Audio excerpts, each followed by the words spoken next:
right here, Liam, he said that's 9 DBs between IR and the injury report. Why can't the Lions just get a normal distribution of injuries? Yeah. I mean, it seems like they're all in position groups. Like last year, it was everywhere, but defensive line went down first. This year, it's DBs. It seems like that's how it's going. At least the offense is relatively healthy. I mean, Taylor Decker obviously has been dealing with the shoulder injury, and you didn't have him last week. Giovanni Manu got the start. We got to see that. It was a start. It was a start. He was out there. He played out there. He was paired against one of the best pass rushers. Probably not an ideal start for him in the NFL. And Trey Hendrickson. I know John Morton said and kind of commented on it today. But now they got Dan Skipper to the active roster. He was on the practice squad, so you got a little more depth there. The big question I keep getting asked, and you guys are probably the perfect to answer this question, is we just saw this offseason Frank Ragnow hanging up due to just these injuries that keep piling up. And he was obviously a young player, technically by NFL standards, and he retired. Injuries got to a point where he would rather be retired, not have to deal with injuries. He's made a lot of money in his career. Does it feel like we're getting to this point with Taylor Decker where he is in the Frank Ragnow tier of he's not practicing to kind of catch up on healing on injuries that are kind of stacking up? This one's the shoulder. Are we starting to kind of have to really think about life after Taylor Decker in the near future, or is this something that maybe fans are just more skeptical about? Or do you think there's some truth to it? That was it was a story I kind of wanted to approach before the season started, and for one reason or another, I couldn't pin down Decker for an interview that week. Probably had treatment, to be honest with you. We got him in the locker room last week before this game, and I actually spent a little extra time with him one-on-one to kind of talk about the topic. And, he said Ragnow's retirement really brought his football mortality into perspective and really had him kind of, thinking more about what the end looks like. And there was a point during this current injury early on, week one-ish, where he said, I'm done with this. Like, I don't want to do this anymore. I am just done with it altogether. And he's softened on that a bit, as he's kind of rounded a little bit of a corner with this weekly rehab routine. He's back in a better headspace. I think I would be pretty surprised if, this was his final season. I didn't get that perception the longer our conversation went on. He seems to think that he has maybe 5 years left physically, but it's more of the mental game now, with particularly family decisions, right?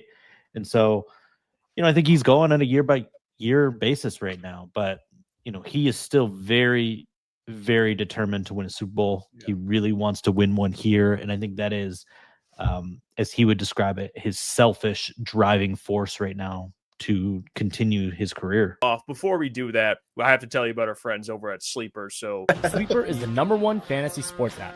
It pays to know sports. Pick more or less on top players. Your first pick is on us, so start winning now. Play in Texas, Georgia, Minnesota, and 27 more states.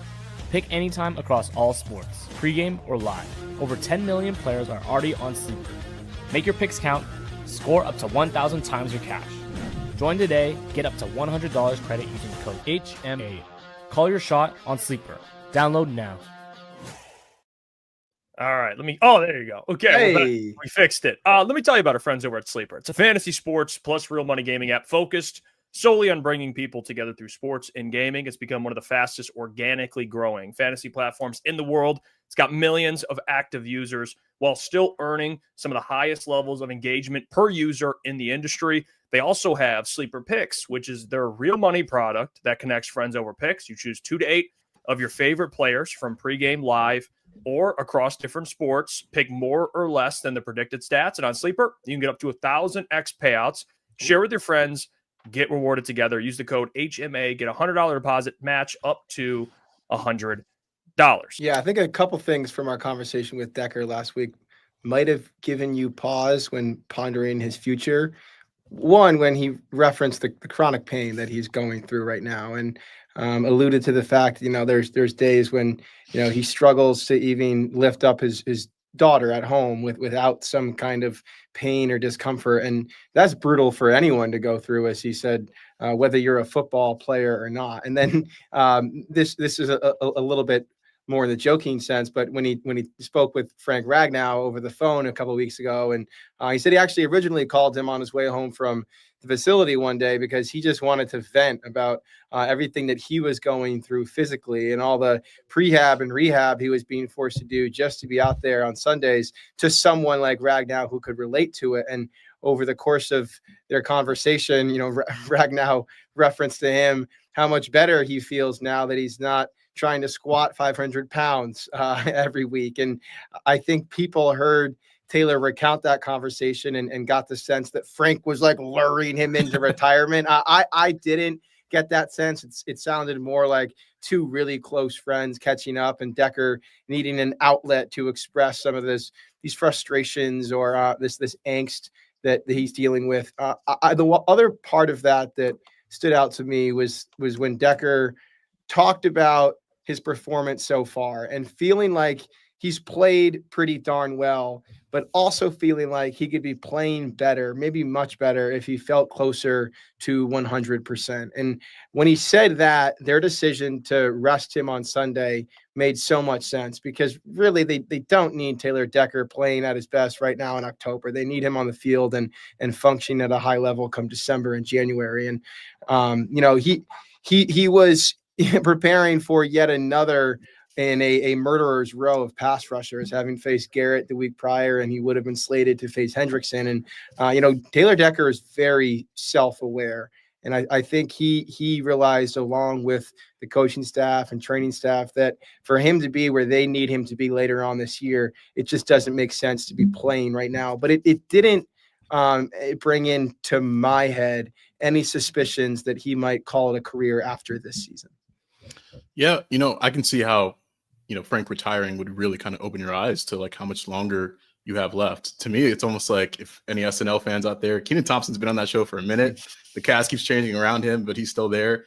In a year from now, that could be Decker with all these young guys in that offensive line room. And like, he's probably looking around saying, the guys I entered the league with, some of my closest friends that I played with for a long time, they're either not here anymore or they're stepping away from the game.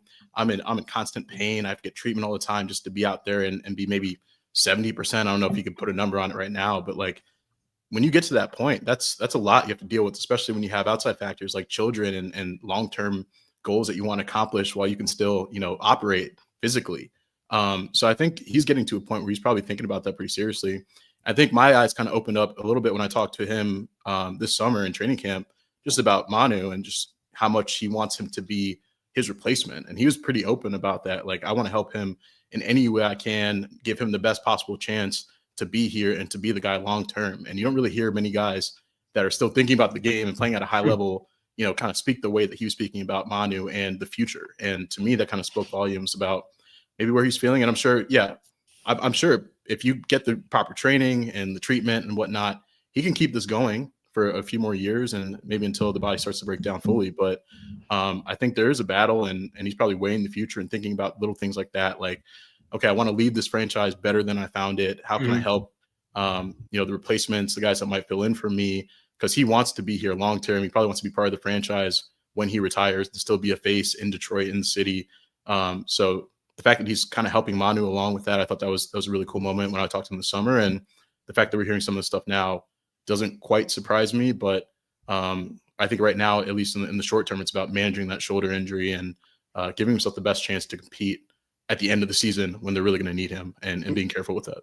Yeah, I'd like to add just a brief addendum to what I said.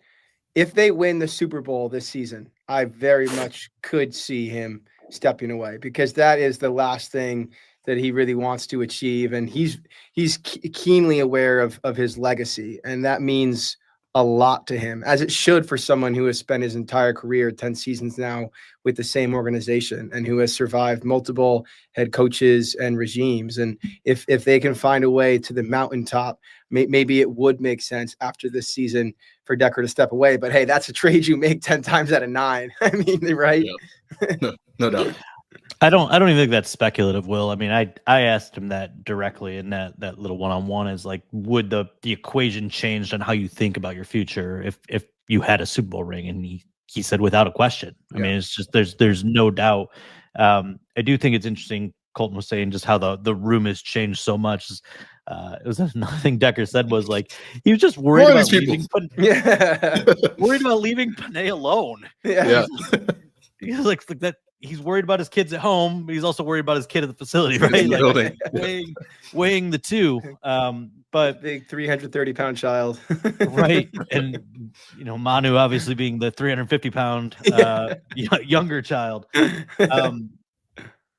it is crazy, right? Like that's a unit that was built slowly through the draft and has been kind of, using Ben Johnson's words, the engine of the car, right?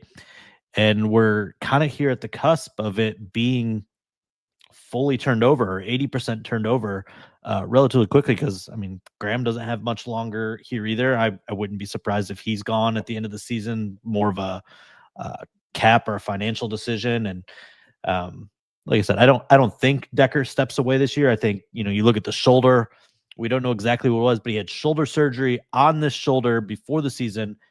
Whatever that problem was, it's fixed. This is a new problem. That was a torn rotator cuff, by the way. Yeah. So if this is something that can also be surgically addressed at the end of the year, maybe he bounces back. He has a bounce back just mentally and physically if this can get right.